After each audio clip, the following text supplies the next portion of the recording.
Hello, it's Kazi from Crafty Creations. I got asked, I have been asked even, such good grammar, a lot on how to make confetti cakes and designs using them. So I'm going to make a confetti cake here and show you using some colours I've pulled out of a pot and a dyeing global one stroke that I have. And in my next video, in another video, I'll show you a night sky design for it. I do have a confetti pot that is blue. It got destroyed, basically. I'm not going to go into the full details, but it got destroyed at a gig, so I need to make another one. So this is a nice way of combining the both, basically. So what you will need is the whatever paint sitters you're using. So for this example, I've got a dyeing one stroke. You can see the middle's gone, so I either have to squash it up or I have to do something with it. I've got some extra colours that I just happen to have lasts of, so I've pulled them out of their old pots and they're ready to go. A clean tub, so that's clean, yeah, that is clean, that's on the outside. This is an old tag tub. You can use, you know, like kitchen pots or old glitter pots are quite good. Obviously, make sure that they are clean. And for the basis of this video, I'll be cleaning my hands with wet wipes because it does get quite messy. But when you do it, you can wash your hands in between, etc.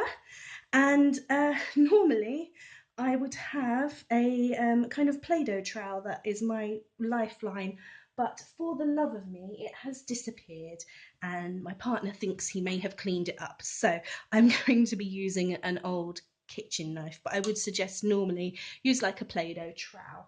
Okay, making a confetti pot is really easy. I've got an example here that I've been using at the moment for Rudolphs and robins, and I actually use it for the basis of trees, you know, like the bark and stuff, and they're great. They're basically reusing old paints or dyeing paints put into a new way, and what you will do is you'll dab the sponge on, and then that patchwork design can be used in your design, and it creates an almost 3D effect.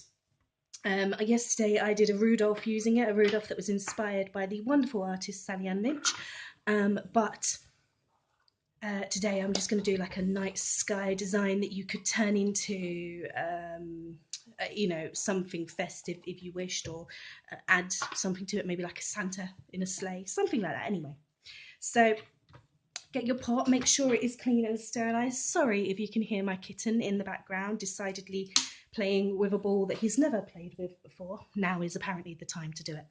And what you're going to do is, first of all, like I said, you should really be using a trowel for this and not a knife, but do as I say, not as I do. Basically, I'm just cutting out the paints, and what I'm going to do, I'm going to separate as best as I can the three colours.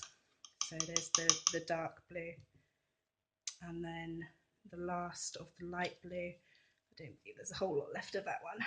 There we go. And the last of the white as well. Since I've got it, I'm going to use it. There we go, just pop it out. And then it really is just a case of breaking them up and popping them in. Go for any random design, or you could create what I did before for a red design. I did swirls, so the colours would kind of swirl as in a rainbow as it goes out of the pot, and that was absolutely superb for what did I do it for? Oh, I did it for Love Hearts, and I did it for ribbons for a charity, a campaign that goes on every year. And what I'm doing, you can do it colour by colour. I kind of start from the middle and work my way out. What I'll tend to do is, cleaning myself, I'm a bit of a, you'd think for someone who works with paints, I'd be more happy to have paint on me than I am, actually. What I'll do is I'll start with lighter colours in the middle, and I'll normally have the darker colours on the outside, but kind of, you know, design it for how you're going to use it, or how you're going to be able to reuse it over and over, you know. It's all very well putting the dark in if you think one colour will make a perfect dark colour that once, but then if you're never going to need it that way around again. It's basically just planning your design ahead of the game, that's all.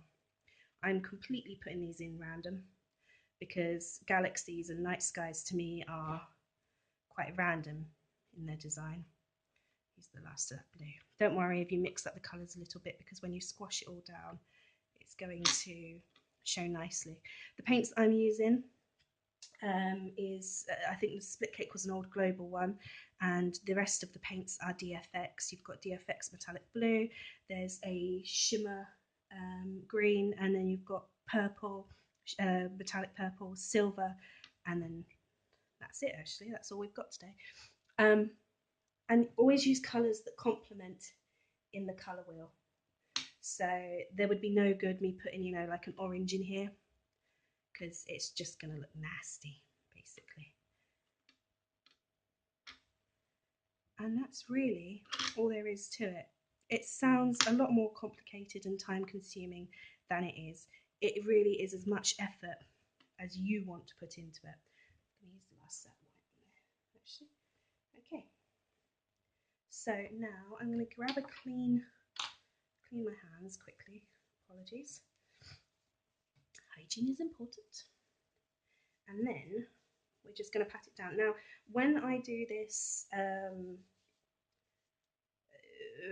to sell confetti cakes bespoke, what I'll use is a like a plastic lid that is quite smaller than this, and it goes on. It's been cleaned, and then it goes on, and you just press it all down. I think we've got a bit of gap in there. So now all I'm going to do though, just pop a wet wipe over it, and I'm going to use the sponge. So not that one, bear with me. Sorry, I've just come in from a PTA meeting, I'm very tired. And I'm just going to pat it all down, like that. Just really get in there, squash it out.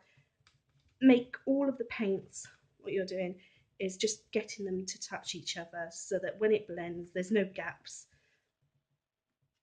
You can kind of see the design forming on the thing, can't you? It's quite nice. Just make sure that blue, I think, got a little bit harder than obviously the shimmers are going to be, so I'm just giving that a bit of extra work. Okay, and then when you take it apart, what you'll see is a beautiful confetti cake. And then what you can do with said confetti cake is grab your sponge, wet it a little bit.